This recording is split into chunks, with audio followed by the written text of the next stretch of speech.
Alright, what is up, internet? Your boy Alan back with another video. Special edition. I just turned 29. So in this video, I got 28 life lessons. I pulled these lessons from books I've been reading throughout the years. I have like quotes and excerpts from them. And I go back to these lessons a lot. And they just kind of stick with me, and I've been integrating them into my life. Or sometimes if I am going through a certain situation, I'll look back on certain parts of these quotes and excerpts, and I'm gonna run through them and share what I've learned throughout the years and how it's applied to my life in this video. So, number one life lesson I'm learning and still trying to integrate more into my life is don't outsource your thinking. And this one really applies I feel like in a work setting. And there was this book I was reading called Winning Office Politics, and a quote they said was, Carson needs to stop asking what should we do and start saying this is what we ought to do.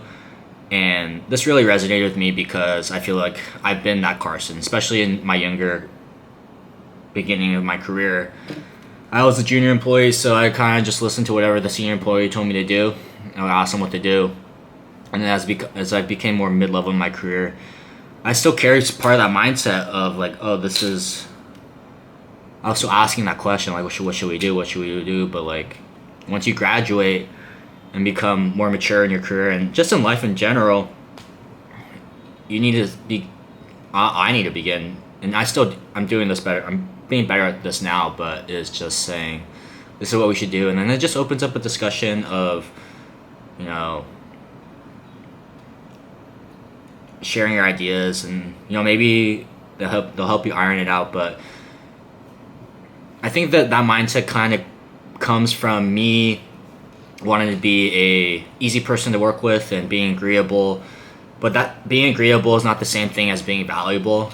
And I was being agreeable so I could be an easy person to work with and not disagree too much. But what I was really doing also was outsourcing my thinking, because I would ask somebody what I should do and I would just go do it. But I think that's important, not to outsource your thinking and have your own point of view and opinions and think for yourself. And number two is readiness attracts opportunity. So when you're ready for something, it will make its appearance. And an example here would be, if you are saying you want a great relationship, but you haven't learned how to communicate, how to be honest, how to stop chasing people who don't choose you, you need to go through those steps and up-level yourself to ultimately get to that point of a healthy relationship. So these opportunities just don't pop up like magic. When you've up-leveled yourself and have those skills, those opportunities have their way of appearing in your life. And number three is problems are relative. For example, tomorrow, like I recently, it's been 5 months since I got laid off, but tomorrow we lose our jobs, and then a promotion is not top of mind for you anymore because you don't have a job, and we just yearn to maybe have that job back. And then if we lose our health, suddenly we realize how good it was when our only problem was not having a job. So problems are all relative in your life. Number four is hardships in life are normal. It's just the part of the human experience where problems are part of your daily life. It's just going to be a never-ending stream of hardships, obstacles, frustrations, maybe bad luck. Life is basically a collection of lost jobs. Maybe you didn't get a loan on a certain property, you didn't close a certain sale, people are treating you unfairly. But all of these things in life are not fatal. It's just a part of life, and So problems are a never-ending stream in life.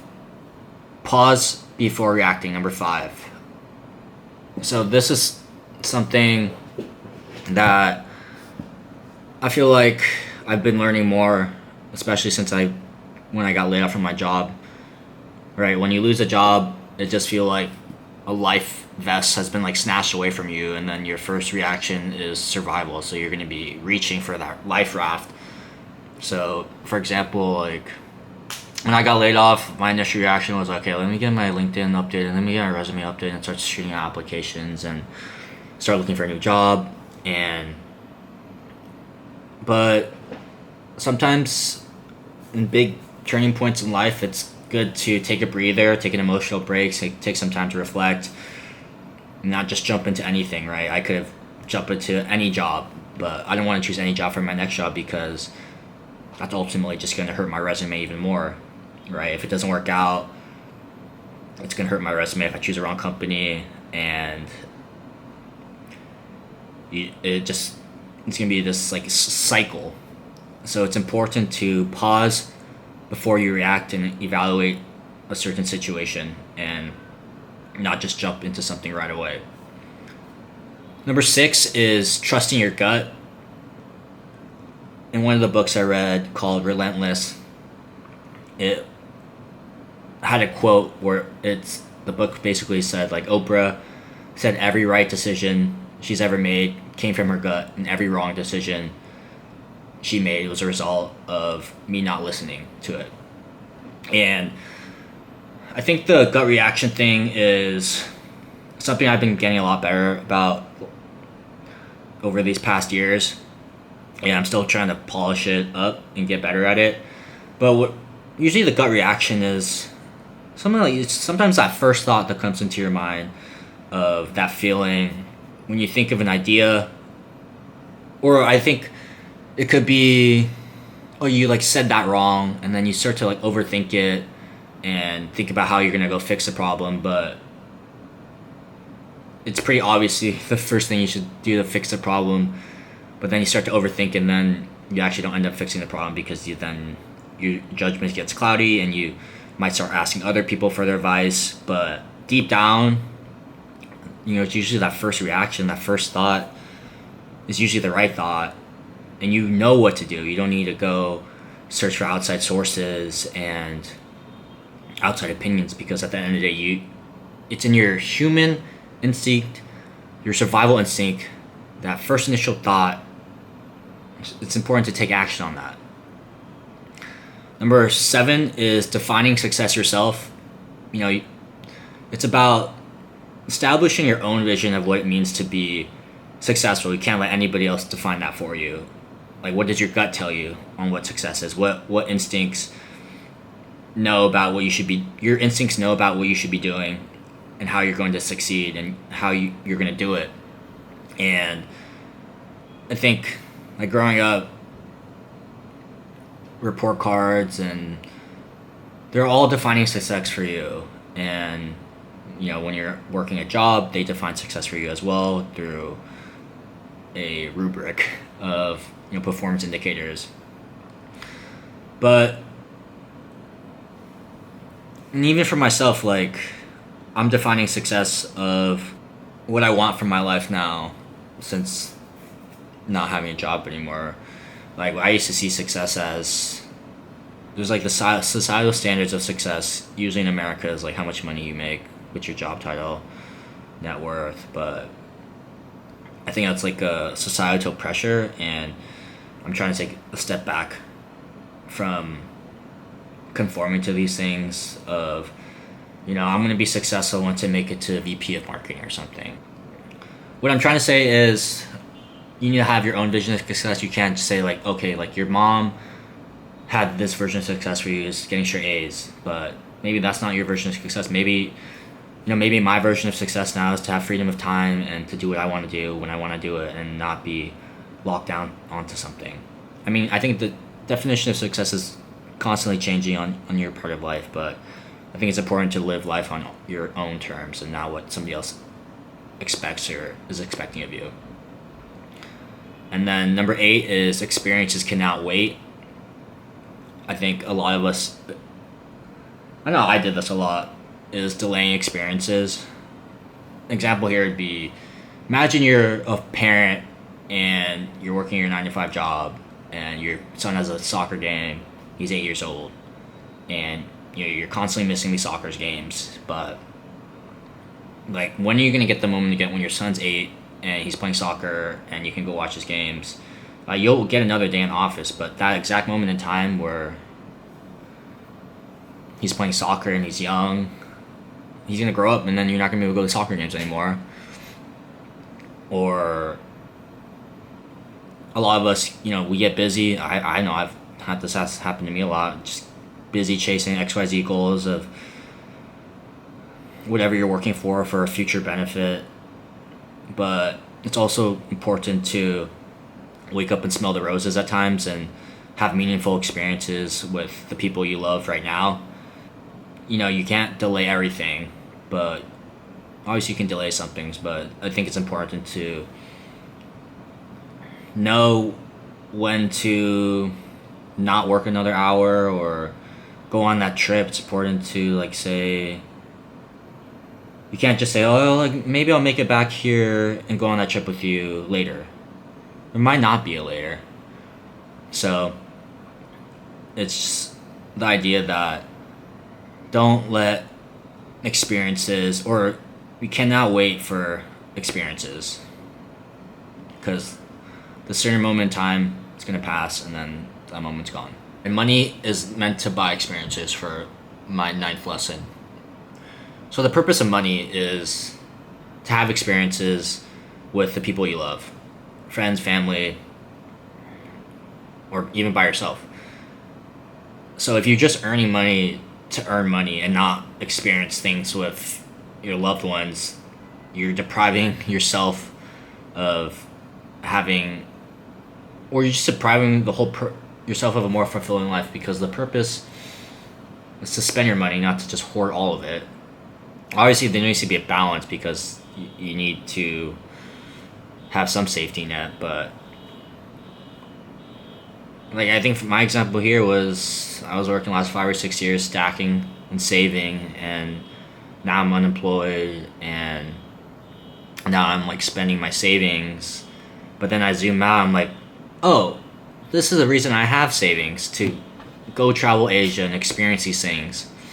This is the reason I traded my time for the last 5 or 6 years, so I can have this moment in life where I'm on this mini sabbatical. I've been 5 months unemployed. Number 10 is trusting your style. So until you learn to trust your own actions and learn to pursue, friendships, relationships, work with your own personality and style, and not have to ask people for your help and advice all the time, is really important. Because I remember when I was younger, and I would always, sometimes I still do ask for advice on a tricky situation, but even back in the day, I was like, hey dude, what do I message this girl? How do I respond? Or what do I say here? Or how do I respond to a Slack message? And I just ask a bunch of people for help. And I think it's important to do that. But as you get older, it's important that you collect all those life experiences and then you morph them into your own style. And I think you need to go through those learning lessons of asking people for advice and trying things, and also just trusting your own gut and then doing it. And then from there, you're able to create your own style of doing something. This is my style of how I manage my managers. This is my style of creating a slide deck. But obviously, I had a base level of practice from other people and copying other people to get there. And now I have my own style of making these videos. And I have my own style of texting, dating, all this stuff. So you got to get to the point where you can trust your own style, and it comes through reps. But the next one is life lesson is choose mutual interests. It's basically just saying only make time for people who make time for you. Only be interested in dating people who are interested in dating you. I know I've spent some of my years just chasing certain people and it not being reciprocated, and I think if I chase enough, it'll get reciprocated eventually. But frankly, it shouldn't be that hard to get. And if it's going to be really hard, you gotta like convince somebody to like you, then it's not even worth pursuing, because that's only the beginning stage of like a relationship, right? Like, man, there's so many more stages. It's gonna get even harder at times. So if it's hard in the beginning, just imagine how hard it is gonna be when you get deeper into it. Number 12 is actions reveal values. I think example here would be if you look at like a company corporate press release, they all sound the same. They want to like project a very positive image of the company. Like when they do layoffs, they want to talk about how our AI is so damn good we can lay people off. But that is usually what it's basically the saying, actions speak louder than words. Like no executive is gonna say we hired way too many people during low interest rate environments. We actually don't need all these people and we made a mistake.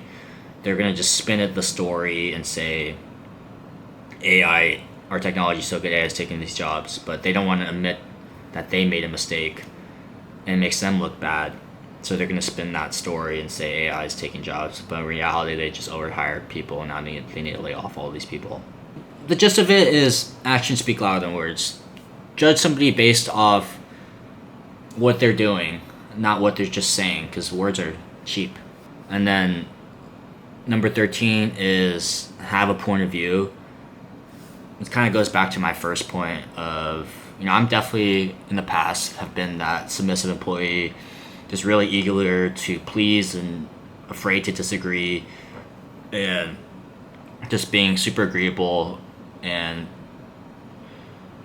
before taking certain action, just like double checking with a bunch of people, and just being a people pleaser at work, really, for myself. And it goes back to the point of just have that point of view, like this is what we should be doing, and then have that dialogue with your team or whoever, and not just be an order taker, but have a perspective on how you can communicate to people on how you want to achieve a certain goal. And I think that's really going to up level somebody in their career and as well as in their life. I think the gist of what I'm saying is don't be scared to volunteer your opinions even if somebody's going to disagree with you, because I think when you're working in a corporate setting, it's important that you bring your unique perspective, because that's why they hired you, and you don't want to just agree with everything somebody's saying because they're your manager, or you just want to people please and be an easy person to work with, because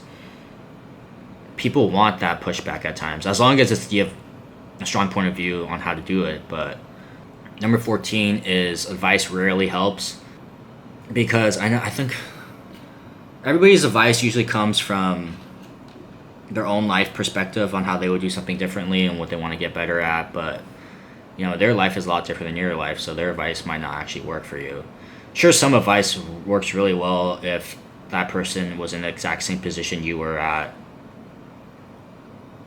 but you need to understand where somebody's coming with that advice, and if their background and everything and their goals are different from yours, then that advice might not be applicable. But I do find advice rarely helps, and it's important to just trial and error and make your own mistakes, and that's how you learn. So number 15 is overthinking creates spirals. You're spinning the same thoughts over and over again. It just leads to way more stress and analysis, and you just keep dwelling on the problem. Even if you spend 10 or 1 hour thinking about the problem, it's not going to help you get to that conclusion, and it just makes you more tired, and you're just spinning cycles, causing more stress for yourself. It's really never ending. Like, recent one was when I solo traveled here to Vietnam. I was actually getting really nervous about like immigration, flights, traveling, and like I was still in Taiwan the day before, and I was just like spiraling or just getting nervous or anxious about my travels for the next day to Vietnam, like transportation and safety and all this stuff. And it didn't help because I was like, my flight is tomorrow. I can worry about this tomorrow, and it's not gonna help that I'm just watching YouTube videos like, okay, like da da da da da da. I mean, the YouTube videos did help in terms of like education, helped me not get scammed, but I just kept overthinking about everything that could possibly go wrong. But I was like, I mean, it's important to prepare, but you don't want to overthink and just cause you stress. In that instance, me traveling, it's not gonna fix much until I just take the flight and figure it out as I'm going through it. And then number 16 is action creates happiness. So action may not always bring happiness, but there is no happiness without action. If you ask a girl on a date, you might get rejected, but she says yes, you're gonna be pretty stoked if you like the girl. But you're not gonna be able to get that to that point of like happiness and stokedness unless you to have the courage and go ask her out. Another one is validate before advising. Basically understanding before you advise somebody. I know in the past I've jumped into giving advice, and even I've been on the receiving end of people just jumping in and giving me advice, but I used to think, helping meant giving the best advice as fast as possible, but it's important. But the issue with that is it just makes people feel like you're saying like you should not feel this way, but what I learned is that people usually need to feel understood before they're going to be open to hearing a solution. Number 18 is protecting your own voice. This is something I've been learning and getting better at, is just trusting your own voice and instincts. And I talked about this earlier in one of my life lessons, but it's just in a world where there's so many opinions and media and influences on social media and people constantly telling you what you should and shouldn't do, but I think it's just like closing your eyes and listening to what your gut or your heart is telling you to do, and just going with that. Number 19 is connection requires initiative. I think if you want to be seen as a leader or connect with people, it's just, you need to take that effort and that initiative to continue to build these relationships. It's not easy always reaching out to people and texting people and calling them, but if you want to be seen as a leader or just somebody that is looking to build connections, take that initiative to reach out to somebody, call your friends, shoot some texts like, hey, thinking of you, man, or just catching up with people. And don't wait for somebody else to reach out to you. Just reach out to them. I know I do that sometimes. I'm like waiting for somebody to reach out to me. I'm like, but I was like, dude, just call them, dude. It's not a big deal. Number 20 is forgiveness heals you. So when you forgive somebody, they might not notice at all. But forgiveness is not something we are doing for the other person. It's just for ourselves, because you could have all this resentment build up towards somebody, but this person doesn't know you resent them. You're just hurting yourself. You're just being mad at this person and they know nothing about it, and it's just best to forgive for the sake of not causing yourself more mental toil. I know I do this and I'm trying to get better at it. And number 21 is something like a dating mindset. I know when I was younger I would always date with the intention, and I still do this sometimes, but I've been more flexible now. It's like if I'm going to go on a date with somebody, I need to marry this person. But I the mindset shift is just, I'm going to date somebody because I'm curious about them, I want to learn more about them. Doesn't necessarily mean they're going to be my future wife. And I don't need to go on, not every day I need to go on, this person needs to be my future wife. I think that just puts too much pressure on the interaction too. And in the past, I really put a lot of weight on, and I still put weight on it as well, because I don't want to, but I don't want to like miss a connection just because, oh, this person's not going to be my future wife. Like, might as well just try it out and explore and have some curiosity. Number 22 is reciprocity is really powerful. And I think it's like a give what you get. Like, I notice when I give, it's like me giving by reaching out to a friend and calling them. And usually what happens is that friend will call me. Or if I text somebody that I usually don't text, guess what? That opens up a door for that person to reciprocate and talk to me. Or like in a business example here is, why they give you those free samples? Because there's like this psychological trick, like when somebody gives you something free, you have this need to like repay them and give it back to them. So that's why they give you free samples, because they're like, if I give them this free sample, they're more inclined to buy something. And that's how, I guess it's something I like realized like 5 years ago, but I was like, reciprocity is so powerful, man. This one is Rejection Can Save. And an example here is, a boy, I know in my past, I get rejected by a girl and she's just not romantically interested in me. But on the other hand, the rejection is saving me from a person that wouldn't even be a good fit, which would lead to more disappointment and hurt down the line and more suffering in the future. So that rejection is just redirection. Even when I got rejected by getting laid off from my job, I was so burnt out from that job and I wasn't going to quit. But I didn't want to show up to work every day anymore. I was like, I don't know if I can do another year. And that rejection saved me. It saved my mental health. And frankly, I think it's what I needed at the time. But it hurt like hell. It was sad.